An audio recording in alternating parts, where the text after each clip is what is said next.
ఇప్పుడు స్థూల సూక్ష్మ కారణ మహాకారణం అని ఒక గురువు అనుసంధానాత్మకంగా నేను చెప్పాను ఇంతకుముందే. ఒక గురువు యొక్క అనుగ్రహాత్మకము లేనిదే చీమైన ఈశ్వరుడు ఆజ్ఞ లేనిది చీమైన కదలదన్నలాగా ప్రతి దానికి సంధానకర్త ఆ ఈశ్వరత్వం అనేది. ఆ ఈశ్వరత్వం అనేది బ్రహ్మ చైతన్యాత్మక రూపంలో ఉంది. అది ఏ రూపాన్నైనా ధరిస్తుంది, ఏ రూపంలోనైనా కనెక్ట్ అవుతుంది.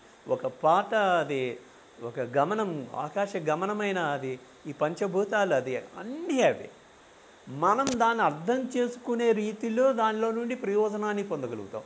ఇలాంటి ప్రయోజనాలు ఎలా కలుగుతాయంటే యోగానంద పరమహంస పుస్తకంలో ఒక ఒక పిచ్చివాడు ఒక ఫలాన్ని తీసుకొని వెళ్ళిపోతాడు, ముకుందా నువ్వు మర్చిపోయావు అందువల్ల ఈ విధంగా జరుగుతుంది అన్నప్పుడు అది కార్యరూపంలో ఒక పిచ్చివాడు తీసుకోపోవడం ఎలా జరిగిందో,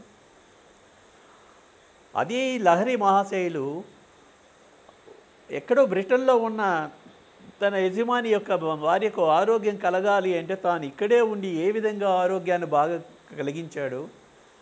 ఇటీవల సుభాష్ పత్రి గారి మిస్సెస్ కూడా నాకు బాగలేనప్పుడు ఆయన ఎక్కడో ఉన్నాడు కానీ ఆయన వచ్చి ఆయన చేతితో అవి తీసివేసినలాగా నాకు ఒక భావన కలిగింది.